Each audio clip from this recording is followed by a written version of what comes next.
একেবারে কম সময়ে লোভনীয় কিছু খেতে চাইলে এই রেসিপিটা তৈরি করে দেখতে পারেন, খেতে দারুণ লাগবে। নমস্কার বন্ধুরা, আমি লাবণী। আমার কিচেনের আবারও এক নতুন রেসিপিতে আপনাদের সবাইকে স্বাগত। আজকে তৈরি করে দেখাবো মজাদার স্বাদের আলুর পরোটা। এটা বিকালের নাস্তাতে ঝটপট তৈরি করে নিতে পারবেন। এটা তৈরি করতে কিন্তু খুব বেশি একটা উপকরণ লাগে না, ঘরে থাকা মাত্র কয়েকটা উপকরণ দিয়ে আপনিও ঝটপট বানিয়ে ফেলতে পারবেন বিকালের এরকম মজাদার টেস্টি একটা রেসিপি। তো চলুন কথা না বাড়িয়ে রেসিপিটা শুরু করা যাক। আর ভিডিওটা প্রথম থেকে শেষ পর্যন্ত দেখার অনুরোধ থাকলো। ভিডিওটা দেখা শেষে যদি ভালো লেগে থাকে অবশ্যই একটা লাইক দিতে ভুলবেন না। তো প্রথমে এখানে আমি একটা মিক্সিং বোল নিয়ে নিলাম। এর ভিতরে আমি 1 কাপের মতো ময়দা দিয়ে দিলাম। আপনারা চাইলে কিন্তু এটা আটা দিয়েও তৈরি করতে পারেন। তারপরে দিয়ে দিলাম এখানে 1 চিমটি লবণ আর 1 চামচের মতো চিনি। চিনিটা দিলে কিন্তু আলুর পরোটাটা খেতে আরো বেশি ভালো লাগে। আপনারা চাইলে এখানে স্কিপ করতে পারেন। আর দিয়ে দিলাম এখানে যে ছোট একটা কাপ, এই কাপের 1 কাপ তেল। আমি এখানে তেলটা একটু বেশি দিলাম। তেলটা বেশি দিলে আলুর পরোটার ময়মটা কিন্তু খুবই ভালো হয়। তেলটা দিয়ে আমি ময়দাটা খুব ভালো করে হাত দিয়ে মাখিয়ে নেব। ঠিক যখন এরকম একটা দলা বেঁধে যাবে তখন বুঝতে হবে এটা আমার তেল দিয়ে ভালো করে ময়ম দেওয়া হয়ে গেছে। তারপরে এখানে আমি নর্মাল পানি দিয়ে একটা ময়দার ডো তৈরি করে নেব।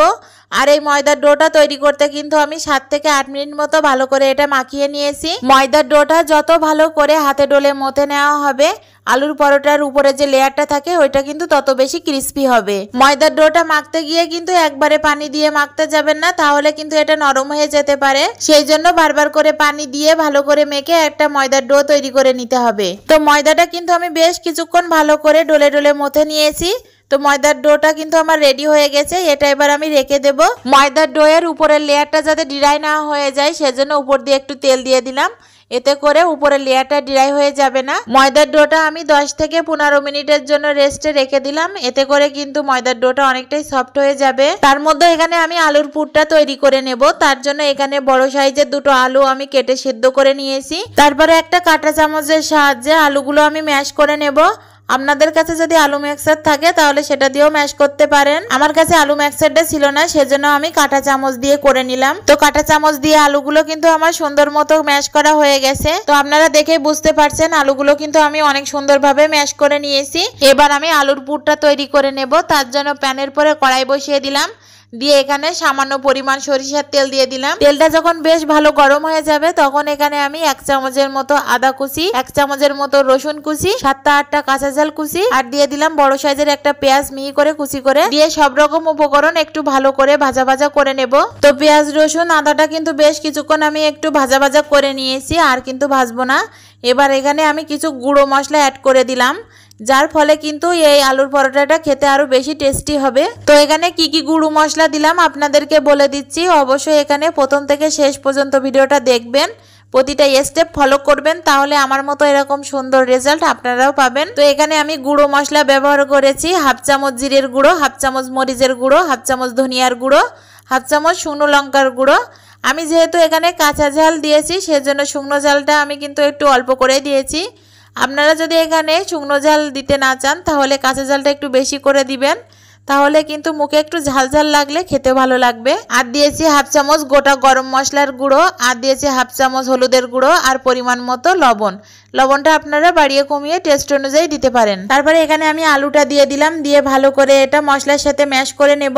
তারপরে এখানে সামান্য পরিমাণে একটু পানি অ্যাড করে দেব। এতে করে আলুর পুরটা কিন্তু একটু নরম হবে। আলুর পুরটা কিন্তু একটু নরম করে রাখতে হবে, তাহলে যখন এটা রুটির পরে রাখবো তখন কিন্তু খুব ভালো মতো এটা রুটির সাথে আটকে যাবে আর এটা কিন্তু খুলে যাবে না। আলুর পুরটা তৈরি হয়ে গেছে, আমি এবার নামিয়ে রাখবো। আলু পরোটার সবথেকে সিক্রেট মশলা, ঘরোয়া মশলা আমি এগুলোই দিয়েছি, আর এটা খেতে কিন্তু অসম্ভব মজার হয়।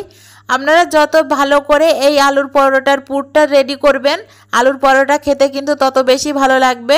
আলুর পরোটার পুরটা যদিও খেতে ভালো না হয়, আপনারা যত ভালো করে আলুর পরোটা বানান না কেন এটা কিন্তু একদমই ভালো লাগবে না। তো এখানে প্রতিটা টিপস আমি কিন্তু স্টেপ বাই স্টেপ বলে দিচ্ছি আপনাদের, অবশ্যই এটা ফলো করবেন। আমি এই আলুর পরোটার স্পেশাল রেসিপিটা আমি একটা বড় হোটেলের শেফের কাছ থেকে শিখে এসেছি। এটা কিন্তু সম্পূর্ণ সিক্রেট একটা রেসিপি, আপনাদের সাথে শেয়ার করলাম। অবশ্যই এটা দেখবেন আর বাড়িতে একবার হলেও ট্রাই করে দেখতে পারেন, খেতে অসম্ভব মজার হয়। তারপরে এখানে আগে থেকে যে ময়দার ডোটা আমি তৈরি করেছিলাম সেটা আবারও হাত দিয়ে ভালো করে আমি মথে নেব। ময়দার ডোটা কিন্তু অনেকটাই সফট আর মোলাম হয়েছে। এটা এবার হাত দিয়ে ভালো করে আমি একটু লম্বা সাইজ করে নেব, নিয়ে ছোট ছোট লেচি কেটে নেব। তো সবগুলো এখানে লেচি কাটা হয়ে গেছে, তারপরে হাত দিয়ে একটু গোল করে নেব, তাহলে আলুর পরোটাগুলো তৈরি করতে সুবিধা হবে। এখানে সব কয়টা লেচি আমার গোল করা হয়ে গেছে। এখান থেকে আমি একটা লেচি নিয়ে আপনাদেরকে আলুর পরোটার শেপ দেখিয়ে দিচ্ছি। আপনারা এইভাবে করবেন। আলুর পরোটাটা তৈরি করতে কিন্তু খুব বেশি একটা সময় লাগে না বা খুব বেশি একটা ঝামেলা না, ঝটপট করেই এটা তৈরি করতে পারবেন। তো প্রথমে এখানে আমি ময়দার ডোটা নিয়ে একটা রুটির মতো করে বেলে নেব। আপনারা চাইলে কিন্তু এখানে তেল দিয়েও বেলতে পারেন বা খালিভাবে এরকমভাবে কিন্তু বেলতে পারেন, না হলে আবার একটু আটা দিয়েও বেলে নিতে পারেন। তো আমি এটা খালিভাবেই বেলে নিয়েছি। আলুর পরোটার রুটিটা কিন্তু খুব বেশি পুরু করা যাবে না, এরকম পাতলা করেই বেলতে হবে। তারপরে একটা চামচ দিয়ে পুরটা দিয়ে এভাবে লাগিয়ে দেব। আর এখানে যদি আলুর পুরটা আপনারা একটু বেশি করে দেন তাহলে খেতে কিন্তু বেশি ভালো লাগবে। চেষ্টা করবেন একটু বেশি করে দিতে, আমিও কিন্তু এখানে একটু বেশি করেই দিয়েছি। তারপরে এখানে আমি বেশ খানিকটা টমেটোর সস দিয়ে দিলাম। টমেটোর সস দিলে কিন্তু এই আলুর ভরার পুরটা খেতে খুবই ভালো লাগে। টমেটোর সসটা যদি আপনাদের কাছে অ্যাভেলেবেল না থাকে তাহলে ওটাই স্কিপ করতে পারেন। তো সসটা দিয়ে এবার আমি পুরটা এঁটে দেব। তো এরকম আমি ভাঁজ করে দিলাম, দিয়ে চারিপাশ থেকে কিন্তু হাত দিয়ে টিপে দেব, তাহলে এটা ভাজার সময় কিন্তু আর খুলে যাবে না। আলুর পরোটার পুরটা কিন্তু দুই পাশ থেকে ভালো করে হাত দিয়ে চেপে দিতে হবে, তাহলে ভাজার সময় কিন্তু একটুও খুলবে না। তো দেখেন অনেক সুন্দরভাবে কিন্তু আমি চেপে দিয়েছি, এটার কিন্তু কোনো রকম খোলার সম্ভাবনা নেই। আমি আর একটা আলুর পরোটার পুর ভরে ডিজাইন করে দেখিয়ে দিচ্ছি, আপনারা এভাবেও কিন্তু ডিজাইন করে ভাজতে পারেন। এইভাবে ডিজাইন করলে আলুর পরোটাগুলো দেখতে ভালো লাগে। তবে আমার মতো যদি এরকম হাতে সময় একদমই না থাকে, ঝটপট তৈরি করে নিতে চান, তাহলে এরকম চারি সাইড থেকে আঙুল দিয়ে একটু চেপে দিলেই হবে। এবার আমি এক এক করে আলুর পরোটাগুলো ভেজে নেব। তার জন্য প্যানের পরে কড়াই বসিয়ে দিলাম। আর এখানে কিন্তু একেবারে বুড়ো তেলে আমি কিন্তু আলুর পরোটাগুলো ভাজবো না, অল্প করে তেল দিয়ে কিন্তু আলুর পরোটাগুলো ভেজে নেব। তো তেলটা যখন ভালো মতো গরম হয়ে যাবে তখন আমি পুর ভরা আলুর পরোটাগুলো দিয়ে দেব, দিয়ে এক এক করে দুই সাইড কিন্তু লাল লাল করে ভেজে নেব। আলুর পরোটাগুলো তেলের পরে দেওয়ার সাথে সাথে দেখেন ফুলে একের কিন্তু ডবল হয়ে গেছে, আর কালারটাও কিন্তু অনেকটাই চেঞ্জ হয়ে এসেছে, আপনারা দেখেই বুঝতে পারছেন। আর এই পর্যায়ে চুলা রাসটা কিন্তু একেবারে মিডিয়ামের থেকে একটু লো করেই ভাজতে হবে, না হলে কিন্তু খুব দ্রুত এটা পুড়ে উঠবে, খেতে ভালো লাগবে না। তো আলুর পরোটাগুলো আমার ভাজা হয়ে গেছে, এবার আমি এক এক করে তুলে নেব। এইভাবে বাকি যে পরোটাগুলো আছে সবগুলো আমি ভেজে নেব। তো সবগুলো এখানে আলুর পরোটাগুলো আমার ভাজা হয়ে গেছে, এক এক করে তেল ঝরিয়ে তুলে নিলাম।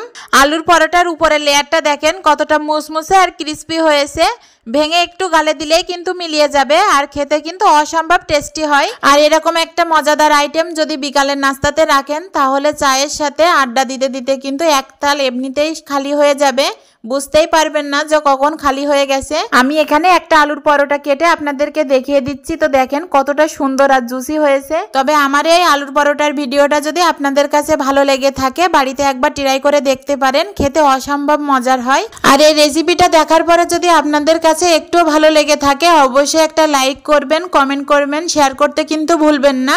আর আমার চ্যানেলে যদি নতুন হয়ে থাকেন অবশ্যই চ্যানেলটা সাবস্ক্রাইব করবেন নিত্য নতুন ভিডিও পেতে। ধন্যবাদ সকলকে।